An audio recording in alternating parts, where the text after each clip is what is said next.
কচোন তই এই গোলকটোত অক্ষৰেখা দ্ৰাঘিমা ৰেখা চিনাক্ত কৰি দিছোঁ অক্ষৰেখা দ্ৰাঘিমা ৰেখা কোনবোৰ পূবা পশ্চিমকৈ যোৱা ৰেখাবোৰেই হৈছে পূবা মানে এয়া হয়নে এইবোৰ ঠিকে আছে আৰু তাৰ মাজেৰে এই ৰেখাডাল হৈছে বিষুৱ ৰেখা যাৰ মান হৈছে 0 ডিগ্ৰী এইডাল 0 ডিগ্ৰী গুড এইডাল কি কোৱা হয় বিষুৱ ৰেখা তই বুজি পাইছ চাই ল উত্তৰা দক্ষিণাকৈ যোৱা ৰেখাবোৰেই হৈছে দ্ৰাঘিমা ৰেখা এই উত্তৰা দক্ষিণা অৰ্থাৎ এইদৰে যোৱা ৰেখাবোৰ কি কোৱা হয় দ্ৰাঘিমা ৰেখা এইবোৰ পৃথিৱীত সঁচাকৈ আছেনে নাই সেইকাৰণে এইবোৰ কোৱা হয় তাৰ লগতে এটা শব্দ ব্যৱহাৰ কৰিব লাগিব কাল্পনিক ৰেখা অৰ্থাৎ পৃথিৱীৰ উপৰিভাগেদি পূবা পশ্চিমাকৈ কল্পনা কৰা ৰেখাবোৰকে কোৱা হয় অক্ষৰেখা পূবা পশ্চিমা অক্ষৰেখা দেই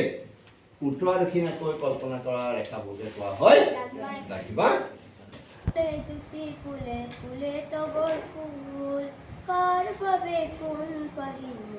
বিয়াকুল তুমি বাৰু জানানে নাই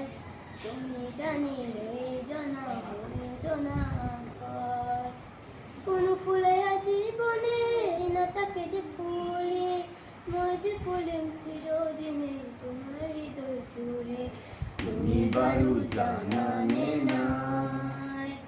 তুমি জানিলে জানা ময়ো জনা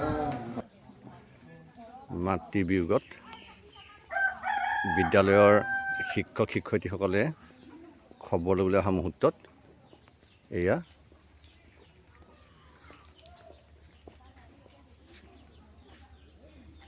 আদৰ্শ ট্ৰাইবেল উচ্চতৰ মাধ্যমিক বিদ্যালয়ৰ ক্লাছ 7ৰ এগৰাকী ছাত্ৰীৰ মাতৃ বিয়োগত আমাৰ বিদ্যালয়ৰ সকলো শিক্ষক শিক্ষয়িত্ৰী আহি উপস্থিত হৈছেহি নালাগে আমাৰ তাত যদি মাত্ৰ ইহঁতে চম্ভালিব লাগে ডাঙৰজনী যায় আমাৰ তাত চলি যাব তাই ভালকে পঢ়া শুনা আপুনি ঘৰত অকণমান মানুহটো নিজেও ঠিক হ'ব লাগিব আমি ঘৰৰ মুৰব্বী হিচাপে বাপেক ঠিক হ'লে চব ঠিক হৈ যাব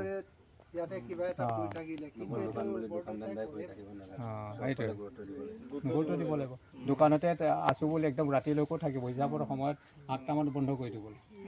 ইয়াতে